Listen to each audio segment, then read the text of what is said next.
नमस्कार, स्वागत है आप सभी का एनएफ न्यूज पर। मैं हूं आपके साथ रोहित। साल था 2007। जापान के प्रधानमंत्री शिंजो आबे ने 4-5 देशों को एक नाम दिया और एक ग्रुप बना क्वाड का। शिंजो आबे ने जब इस वक्त इसका ऐलान किया सार्वजनिक रूप से क्वाड का, तब कहा गया कि केवल व्यापार के लिए बनाया जा रहा है। हालांकि अब स्थितियां थोड़ा बदल रही हैं और भारत के साथ साथ जापान, अमेरिका और ऑस्ट्रेलिया जो देश शामिल हैं क्वाड में, अब वो भारत को मजबूर कर रहे हैं कि व्यापारिक नहीं, सैन्य की तरफ ये ग्रुप आगे बढ़े। तो इस पर अब सवाल उठ रहे हैं कि जिस चीज़ के लिए बनाया गया था उससे अलग कैसे कोई अपनी दिशा भटका सकता है। और रूस ने यही बात उठाई है और उन्होंने कहा है कि दोस्त को परेशान किया जा रहा है। लावरोव ने तीखी प्रतिक्रिया दी है और उन्होंने कहा है कि जिस मकसद के लिए इसे बनाया गया था वो मकसद अब भूला जा रहा है। लावरोव ने कहा कि हमने उस समय अपने भारतीय मित्र से बात की थी और हमें बताया था कि क्वाड में उनकी रुचि केवल व्यापार, आर्थिक सहयोग और अन्य शांतिपूर्ण क्षेत्रों तक सीमित है, लेकिन अब और देश जो हैं उनके साथ यूएसए, ऑस्ट्रेलिया और जापान इसे सैन्य ताकत की तरफ ले जाने की चाहत रख रहे हैं। ऐसे में मेरे साथ हैं बीजेपी नेता मृत्युंजय शर्मा और सरकार भी बीजेपी की ही है लंबे वक्त से देश में। तो क्या मृत्युंजय जी, क्वाड जिस लिए बना था, जिस वजह से बना था, भारत उसी का पक्षधर है या फिर वो भी चाहता है कि हाँ, क्वाड में सैन्य कार्रवाइयाँ हों, सैन्य ताकतें आजमाई जाएं, व्यापार किनारे कर दिया जाए?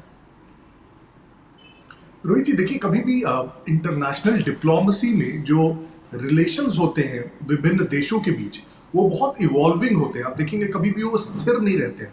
आप देखेंगे सेम दोस्त कुछ वर्षों बाद कट्टर दुश्मन हो जाते हैं और कट्टर दुश्मन दोस्त बन जाते हैं। वो इसमें बहुत सारे फैक्टर्स होते हैं। व्यापारिक ऑफ कोर्स बड़ा फैक्टर होता है, उनकी खुद की सिक्योरिटी फैक्टर्स होती है, दूसरे देशों से कैसा रिलेशन वो फैक्टर होता है।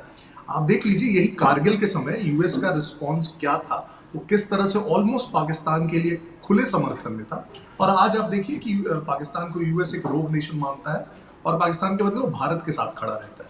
तो ये सिचुएशंस बदलती रहती है।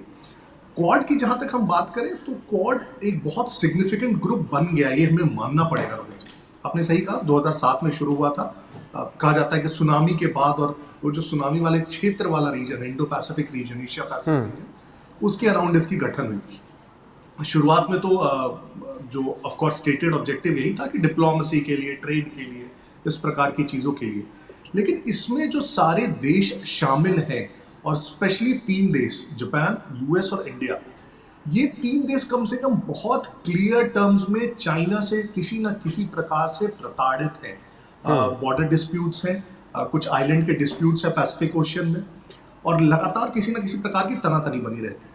तो एक प्रकार से इनका जो कॉमन ऑब्जेक्टिव, कॉमन मोटो आप देखेंगे, और पूरे ग्रुप का, क्वाड का कॉमन ऑब्जेक्टिव देखेंगे कि वो है कि जो एशिया पैसिफिक रीजन है या इंडो पैसिफिक रीजन, उसमें कैसे चाइना के इन्फ्लुएंस को कंटेन किया जाए।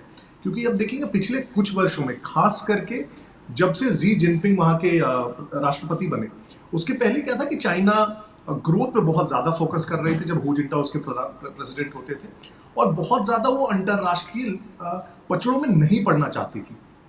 लेकिन अब देखेंगे जी जिनपिंग के आने के बाद से एक जो चेंज आया है चाइना में, वो बहुत ज्यादा असर्टिव हो गई है नेशनली, इंटरनेशनल फोरम्स पे। और जो पूरा साउथ चाइना सी देखेंगे, उसमें करीब करीब उसका हर एक देश से, आप जापान से शुरू करें, साउथ कोरिया, ताइवान, वियतनाम, जितने देश है सबसे उसके डिस्प्यूट्स चल रहे हैं, छोटे छोटे आइलैंड्स पे, लैंड पार्सल्स पे। तो मेरे ख्याल से सारे देशों को, और खास करके इंडिया का इसमें कब जागना शुरू हुआ इंटरेस्ट, आप देखेंगे 2017 और 20 के बाद जब कुछ झड़पें हुई, 2020 में गलवान वैली में जो हम सबने देखा, उसके बाद इंडिया को भी लगा कि ये क्वाड एक बहुत इंपॉर्टेंट ग्रुपिंग है जिससे चाइना को एक प्रकार से जवाब दिया जा सकता है।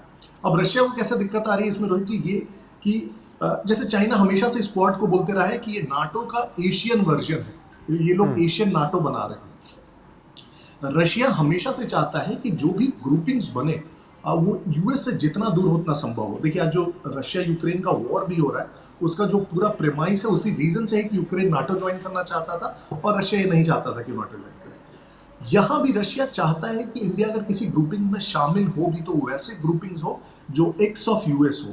जैसे वो खुद कह रही है कि इन लोग का ट्राइलैटरल ग्रुपिंग है रशिया इंडिया चाइना का, उसको रिवाइव करना चाहिए। जैसे एक दो और ग्रुपिंग्स है, एक एससीओ है, संघाई कोऑपरेशन ऑर्गेनाइजेशन, उसमें देखेंगे कि आप चाइना है, रशिया है, इंडिया है, जो मध्य एशिया है, उज्बेकिस्तान, तजाकिस्तान, ऐसे कुछ नेशंस है, ईरान है, पाकिस्तान है। तो रशिया चाहता है कि ये सारे जो ग्रुपिंग्स है वो ज्यादा रिवाइव हो रादर देन ये जो क्वाड वाला ग्रुपिंग है, क्योंकि इसमें यूएस सम्मिलित है और यूएस सम्मिलित रहेगा तो उसके इंटरेस्ट रशिया से हमेशा टकराते मृत्युंजय हैं। जी, लेकिन देखिए, यूएस अगर है तो पूरी दुनिया जानती है अमेरिका का स्टैंड क्या होता है। अभी हाल फिलहाल में आपने देखा किस तरीके से ट्रंप ने चौधरी बनने की कोशिश की। अगर रूस जैसा मित्र है, अगर वो ये बातें कह रहा है तो कहीं ना कहीं हमें थोड़ा झुकाव तो उधर होना चाहिए ना। लेकिन जब जब आपकी सरकार आई, अमेरिका की तरफ आप लोगों का झुकाव ज़्यादा हुआ, रूस को छोड़कर। नहीं रोहित जी, फिर से जो इंटरनेशनल डिप्लोमेसी होती है इसमें एकदम ब्लैक एंड व्हाइट नहीं होता है। ये जरूरी नहीं है कि अगर आप एक देश की तरफ है तो दूसरे देश के, एक देश के दोस्त है तो दूसरे के दुश्मन होंगे। आपको हमेशा बैलेंस करना पड़ेगा। अब देखिए, सेम पिछले वर्ष में हमने एक तरफ यूएस के प्रधानमंत्री ने ट्रिप्स किए, ट्रम्प के साथ जो उनकी गर्माहट दिखी वो आपको दिखी, जो एक दोस्ती की। उसी साल में हमने यूएस और यूरोप के लाख कहने के बावजूद रशिया से तेल इंपोर्ट करवाया। तो जहां कहीं भी जो प्रिंसिपल मेरे ख्याल से ये होना चाहिए कि देश प्रथम, भारत प्रथम, और उस चीज को जो भी सर्व करेगा, वो रशिया से नजदीकी अगर सर्व करेगी तो वो सही, अगर दूसरे देशों से नजदीकी है तो वो सर्व करेगी तो वो सही। और मेरे ख्याल से ये फाइन बैलेंस बनाना बहुत इंपॉर्टेंट है कि किस प्रकार से, और भारत इसमें मेरे ख्याल से बहुत सक्सेसफुल रहा है रोहित जी, हमेशा से। आप देखिए, हमने कभी भी किसी देश से बहुत ज्यादा एक्सट्रीम व्यूज नहीं लिए हैं, बहुत ज्यादा एक्सट्रीम एक ग्रुप के मेंबर हम कभी नहीं बने। हमेशा नॉन अलाइनमेंट मूवमेंट से लेकर आज तक एक प्रकार से सारे देशों से बहुत मैत्रीपूर्ण संबंध रहे, और उसी का परिणाम आप देखेंगे कि जो अभी पिछला जो भारत पाकिस्तान का जो भी टसल हुआ, उसमें भी 2-3 देशों को आप छोड़ दे विश्व के, तो करीब करीब सारे देशों ने हमें समर्थन दिया, कहा कि वो आतंकवाद के खिलाफ भारत के साथ उस लड़ाई में खड़े। बिल्कुल। और जिस तरीके से अभी स्थितियां बनी हुई हैं और ये तमाम चर्चाएं चल रही हैं कि क्वाड नेशंस अपनी दिशा से भटक रहे हैं, अब वो व्यापार से ज़्यादा सैन्य कार्रवाई की तरफ देख रहे हैं, सैन्य ताकत बढ़ा रहे हैं, तमाम सवाल इस बीच उठ रहे हैं। हालांकि आपने कहा कि सभी चाइना से त्रस्त हैं, लेकिन क्या सभी अगर चाइना से त्रस्त हैं तो भारत भी उसी षड्यंत्र में शामिल हो रहा है अपने इन क्वाड नेशंस के साथ जो साथी हैं? नहीं रोहित जी, देखिए इंपॉर्टेंट क्या है, कभी भी आप डिप्लोमेसी में ना बहुत आगे का देखते हैं। आप देखते हैं कि 10 साल, 20 साल, 30 साल बाद क्या होने वाला है। और एक चीज जो सबको दिख रही है कि आज से 20 वर्ष, 30 वर्ष के बाद दुनिया में 2 मेजर एक्सेस होने वाले हैं, एक यूएस का और एक चाइना का।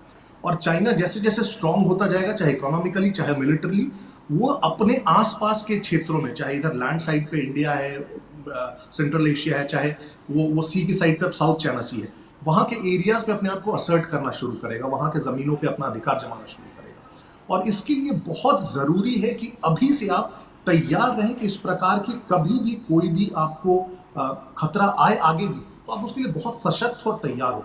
और उसके लिए जरूरी है कि आपके पास कोई बार्गेनिंग पावर हो रोहित जी। अब ये बार्गेनिंग पावर के टर्म्स में आप कह सकते हैं, अगर ये क्वाड, जैसे क्वाड एक मालाबार एक्सरसाइज भी करती है, जो बहुत ज्यादा इनफैक्ट जिस पे डिस्प्यूट भी हुआ, इंडिया उसके सहभागी भी रही है, जिसमें ये चारों देश एक नेवल एक्सरसाइज करते हैं और बहुत मेजर नेवल एक्सरसाइज करते हैं। अब इससे देखिए आप डिप्लोमेटिकली प्रेशर डाल पाते हैं चाइना पे, आप कह पाते हैं कि देखिए नेवल एक्सरसाइज हम चारों देश साथ में हैं, तो साउथ चाइना सी में आप बहुत ज्यादा अति नहीं कर सकते हैं, आप अपनी मनमानी नहीं कर सकते हैं। और इस प्रकार से डिप्लोमेटिक प्रेशर की बात आती है रोहित। जरूरी नहीं कि जब ऐसा आप कोई ग्रुपिंग फॉर्म करते हैं तो आप एक्चुअली युद्ध में जाते हैं, युद्ध करना जरूरी नहीं है, लेकिन हाँ, आपको अपनी सैन्य ताकत दिखानी होती है कि हम केपेबल हैं, एक ग्रुप है हमारा। अगर आप बहुत ज्यादा अति करते हो, एक्सेसिव करते हो, तो हम साथ आ सकते हैं और विरोध कर सकते हैं। तो बिल्कुल, प्रेशर के लिए जरूरी है। बिल्कुल। फिलहाल रूस की जो चिंताएं हैं वो यही हैं कि जिस काम के लिए क्वाड बनाया गया था उससे इतर क्यों भटक रहा है, और वो भारत को कह रहा है कि भारत इन देशों के षड्यंत्र में शामिल ना हो, जो अमेरिका हैं या जो फिर जापान है। फिलहाल देखना होगा कि आगे क्या कुछ होता है। जो भी अपडेट आएगी आप तक जरूर पहुंचाएंगे। मृत्युंजय जी, आपका जुड़ने के लिए, इस चर्चा में विस्तार देने के लिए बहुत बहुत शुक्रिया। बाकी आप दर्शकों की राय क्या है जरूर बताइएगा, बने रहेगा हमारे साथ। नमस्कार।